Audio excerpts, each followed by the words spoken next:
Duffy's Tavern.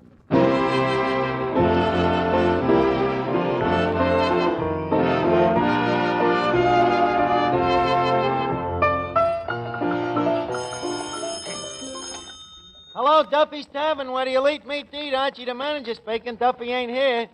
Oh, hello, Duffy. Tonight, a great actor, George Sanders. He used to be the saint, but now he does everything. Yeah, very versatile, Duffy. Versatile. That means he makes all kinds of dough. Yeah, you've seen a guy, clean-cut, tall, well-groomed, smooth. He's the one your wife says, I bet he takes a bath in the middle of the week.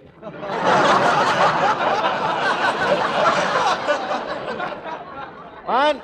Well, I've been in the back room looking for that old mystery of mine, the Purple Dragon, to show Sanders. And you ought to see all the junk I found laying around that back room. Old cigar butts, old newspapers, old bottles, and you remember old Callahan? Yeah, he was still laying there with his mouth open under that leaky beer coil. Yeah, very droll, huh? I gotta get back, Duffy. I'll call you later. So long.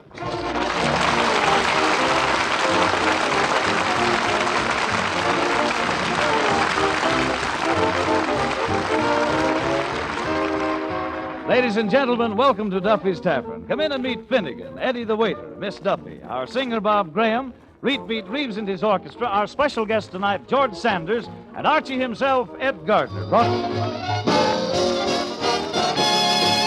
Well, good evening, Mr. Finnegan. Hello, Eddie. Where's Archie? He's in the back room wooing the muse. Wooing the... That Archie, he'll make a pass at anything. No, Mr. Finnegan. You see, he's fixing up one of his old mystery plays for the movie. Oh, so couldn't you talk him out of it? No. Today, he says to me, Eddie, you remember my mystery play, The Purple Dragon? So I said, uh-huh. So he said, why don't I fix that script up for George Sanders? So I say, what did that poor man ever do to you?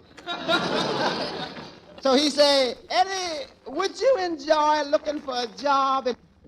So I said, why don't you fix that play up for George Sanders?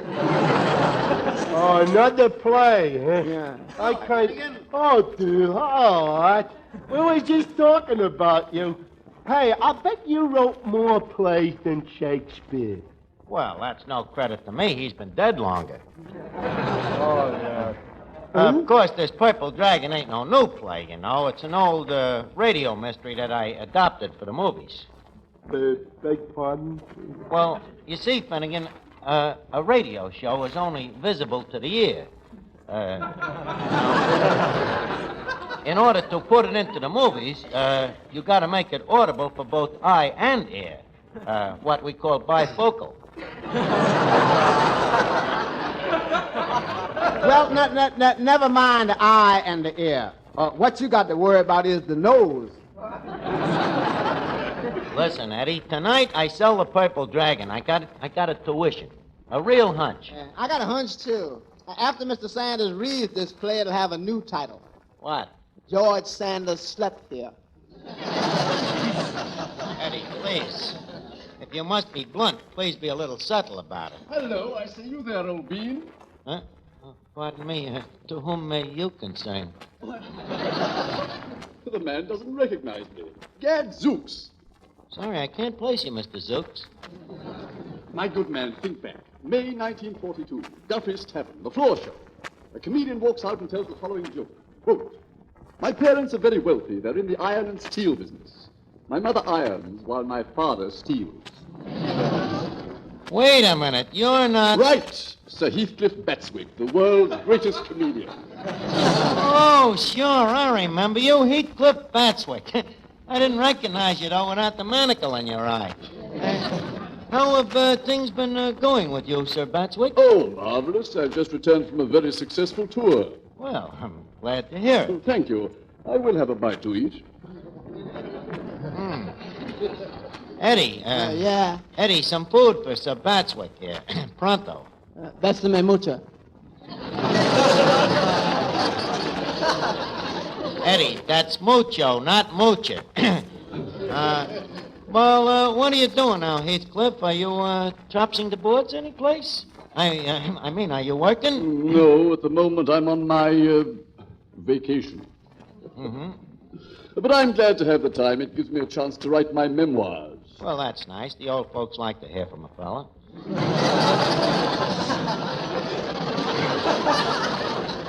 Everybody ought to do it once in a while. No, Archie, these are my memories of the theater. Drury Lane, the old Vic command performances. Command performances? Yes, huh? the memories of a man who's played for 20 years on the London stage, and in all that time was struck by only one tomato. They threw a tomato at you? Yes, but what an honor. Thing like that, I suppose you naturally saved the tomato, huh? Alas, my friend, there was nothing left to save. It was a direct hit. I bet you made a fortune in them days, eh, Sir Batswick? My boy, they paid me £1,000 a week. £1,000. Well, you know, we've been trying to hire a comedian to work here in the tavern, but we can't afford that kind of dough. Well, what could you pay? About $5 a week. Is that with meals? Well, I don't know. I'll take it. Look, don't you want to haggle? That is beneath my dignity. Well, if I'm going to start tonight, I better be getting my makeup on. Where's my dressing room? Your dressing room. Back there in the back room where we keep our pig's feet. Pig's feet? Pickled? Yeah. Well, I shall look forward to having a long engagement here. Cheerio. Turalura. What a character. Well, I better get working on me play here. Say, Archie, is there a girl in your play? Yeah, Miss Duffy, a beautiful dame. Would you let me play the part tonight? Well, no. Why not? For the same reason I wouldn't let Gravel Gertie play Forever Amber. You think I'm crazy? You think I'm going to let you ruin this play? How do you know I'd ruin it? I can tell. I'm psychopathic. Oh, you and your silly superstitions. Why didn't you give me a chance? You never can tell. Maybe someday you'll be known as Archie, the man who gave Miss Duffy to the American people. Benedict Archie. Now, look, please, Miss Duffy. Archie, everybody has to start someplace. Look at Lauren Bacall. Nobody ever heard of her before she was into Have and Have Not. She and I were exactly alike. Not exactly. What's the difference? She has what you have not.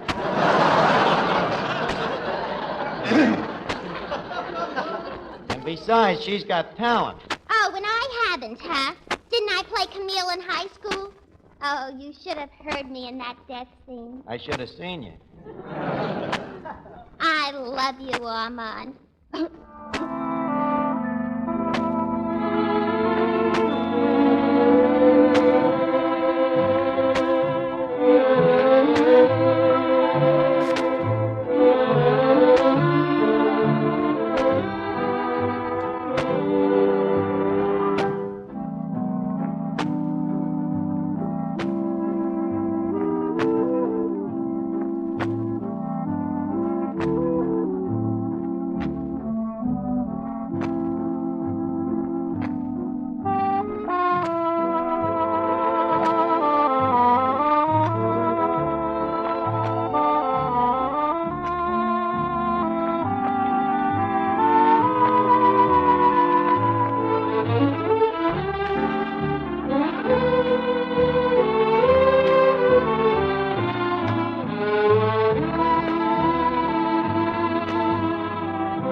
for the floor show? Oh, good, Heathcliff. But before you go on, I'd like you to meet the rest of our entire cast. Bob Graham. Bob, this is Sir Heathcliff Batswick. Sir Batswick, this is Bob Graham, our singer. How do you do? What are you singing tonight, Mr. Graham? I dream of you. Very good. Do you happen to have heard of a little thing that I wrote? I don't know. What's the name of it? Oh, a beautiful little number. I call it, Don't Worry About the Wood, Mother. Father's coming home with a load. Look, better save him for the floor show, Bats.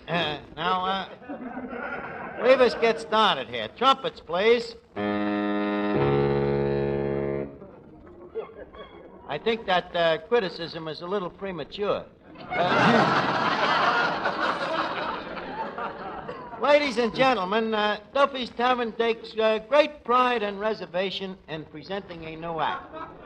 That great English comet, the Piccadilly Pixie, Sir Heathcliff Batswick. Leave us all give him a big hand.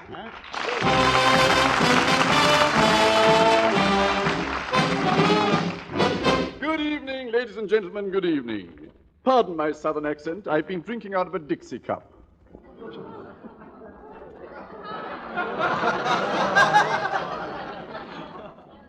And by the way, please excuse my appearance tonight. It's raining cats and dogs, and I accidentally stepped into a poodle. Them pig's feet must have rubbed off on him.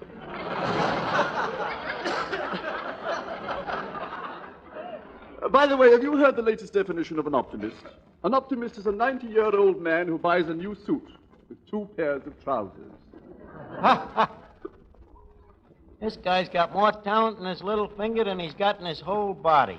A funny thing happened to me on the way down to the tavern tonight. A panhandler approached me and said, "Pardon me, Bud, but could I have 10 cents for a cup of coffee?" I said, "My good man, coffee's only a nickel." He said, "I know, sir, but I'm in the habit of rewarding the servitor with large gratuities." Never thought that one could be loused up.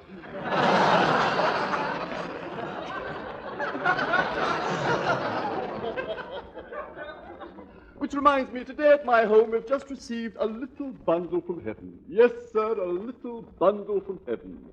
My midget uncle just flew in from Australia. Hello, Duffy. Heathcliff Hawkins, a comic. How do you like him? And thank you, Heathcliff. But I'm not through. How much do you want to bet? However, stick around a minute. Maybe I can use you in a Purple Dragon. Hey, Bob, sing a song quick. I think the crowd is getting a little tense here. I dream of you more than you dream I do. How can I prove to you this love is real? You're mean to me more than you mean to be. You just can't seem to see the way I feel when I am close to you. The world is far away.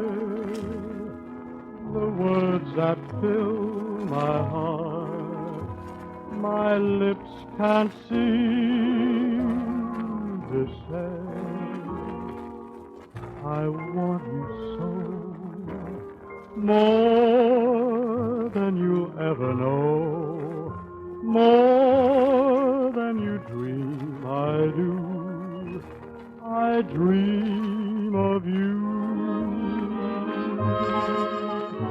I want you so, more than you ever know, more than you dream I do. I dream of you.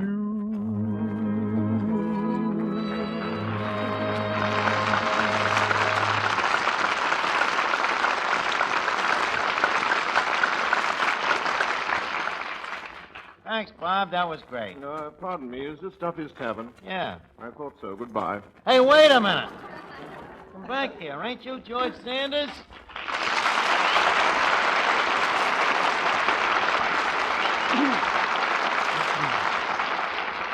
Mr. Sanders, why are you walking out on us? I didn't know this place was such a rat trap. You didn't? Why penalize us for your ignorance? As a matter of fact, the English usually like this place, and heaven knows we have played host to enough of you Anglo-Saxons. Yes, sir. Here at Duffy's, we know the English from the ground up. I see. Now, that English you speak, Yeah? I suppose that's the ground-up version?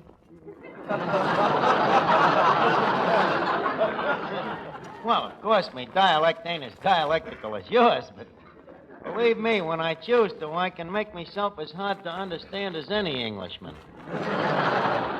So, sit down and make yourself at home. Why, George Sanders. Well, why? Oh, George, this is Miss Duffy, the sole heiress to Duffy's looks. Oh, Mr. Sanders, I think you're wonderful in pictures.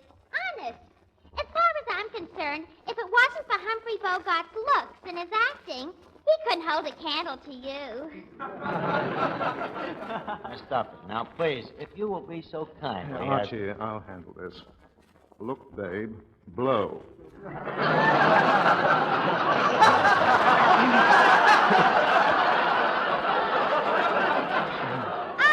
how wonderful. What a technique.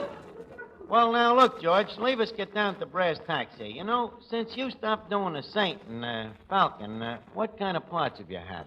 Oh, everything. Villains, heroes, detectives, artists, lovers. See? You're a drifter. You should stick with them mystery characters, and I got a new one for you that's sensational. Better than, even than the Saint or Sherlock Holmes. Even better than that Bulldog Durham.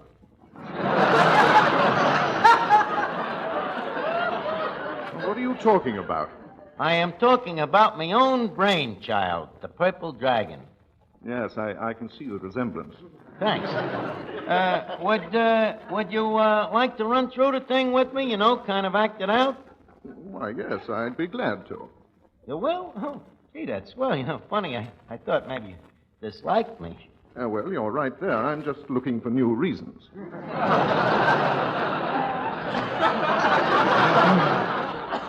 Don't kid me. You're really a sweet guy, I think. I'll be right with you. Hey, Eddie, we're going to act out the Purple Dragon. I'll need Heathcliff, Finnegan, Bailey, and I'll even use Miss Duffy.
All right, fellas, you all set? We're going to act out the Purple Dragon. Everybody okay? All right, let's go. Look, it's a bird. No, it's a plane. No, it's a mongoose. No! It's the Purple Dragon. We take you now to the home of the Purple Dragon, enemy of the underworld and friend of the overworld. Here the dragon dwells with his friend and partner, the famous Green Spider. The Green Spider is sitting in an easy chair. He speaks. I am the Green Spider. Tonight, me and the Purple Dragon are sitting dozing in our luxurious duplex penthouse, 2 pence, when suddenly the serene stillness of the quiet is shattered by a tinkling sound. What was that? Hey, it's a rock with a note on it. Hey, Purple Dragon. Hey, Perp. Purple Dragon. Coming, Spider.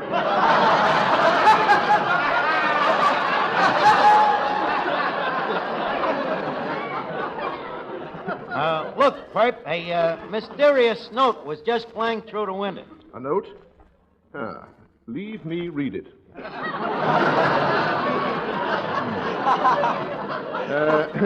Messrs. Purple Dragon and Green Spider. Dear Messrs. Be at the Yellow Parrot Cafe tonight at 9 o'clock. I am going to commit a murder. Signed, The Pink Death. Maybe it's just a circular. No, Spider, my criminal tendency tells me that it's serious. So let's off to the Yellow Parrot Cafe. And quick, driver. We've got to be there by 9 o'clock.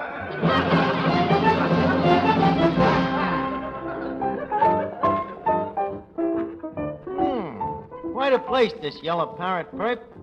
They do a great business here, you know. Well, how do you know? I got a tip from the guy in the laundry that does their tablecloths. A stool pigeon named Tattletale Gray.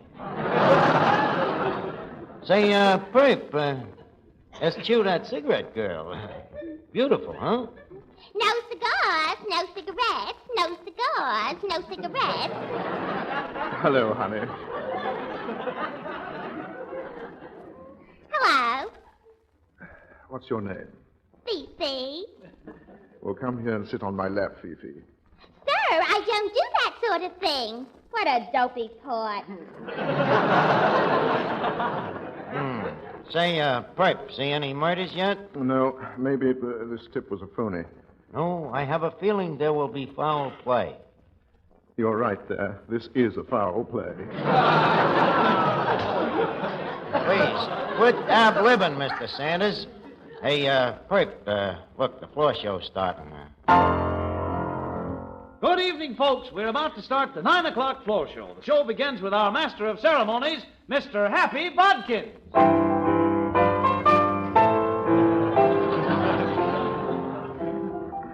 Good evening, ladies and gentlemen. Pardon my southern accent. I've been...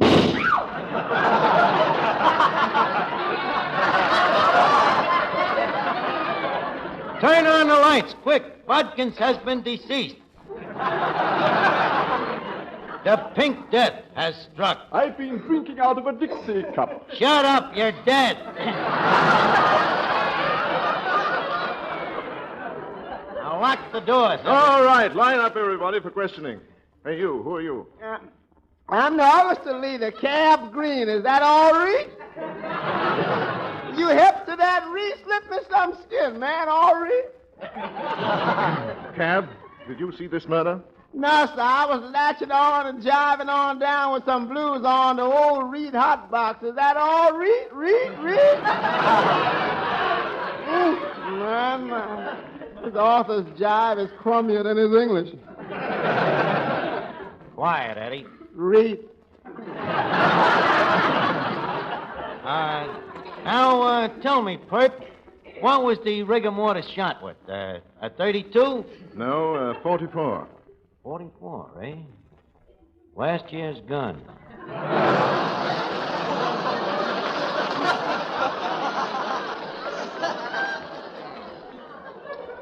that gives us a clue. Leave us grill the dame. Okie doke. Fifi. Did you kill Happy Bodkins? Me? Why, yes. Well, I don't think so. Well, what? Well, she sounds all right. Yeah, let's grill Pierre, the head waiter. Hey, Pierre. Oui, Your Honor. Bert, look at him. If that ain't a guilty face, what's the good of it? When you was a baby, what was the color of your complexion? Pink. Right there's our man. Pierre is the Pink Death. Of course he is. I knew it all the time. You did? Amazing. What was the modus operandi? Well,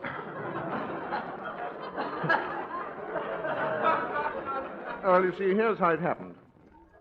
There was a revolver concealed in a coat in the check room, which is directly opposite the stage. There's an electric eye in the kitchen door, which is connected by short wave to the revolver in the coat in the check room. Now, at 9 o'clock, Pierre arranged for the waiter to come through the kitchen door at the exact moment when Happy Bodkins started his act. This touched off the gun in the check room and fired the bullet, killing Bodkins. How did you know all this? It was obvious. Amazing. The case of the Pink Death is solved. Well, I thought that was a pretty good little whodunit. What do you think, George? How'd you like it? Archie, take a tip. If you show anyone else this whodunit, Yeah. don't tell them you done it. Goodbye.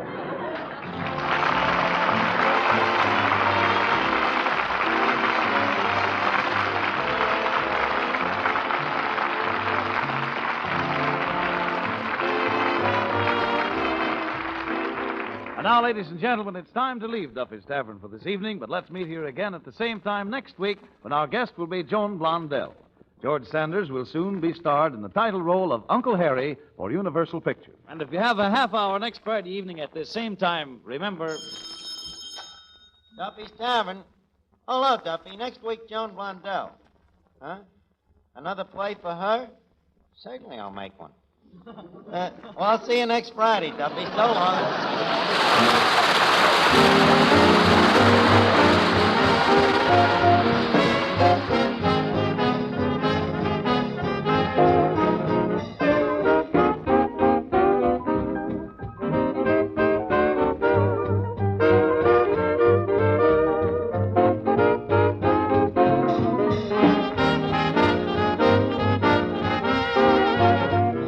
This is the Armed Forces Radio Service.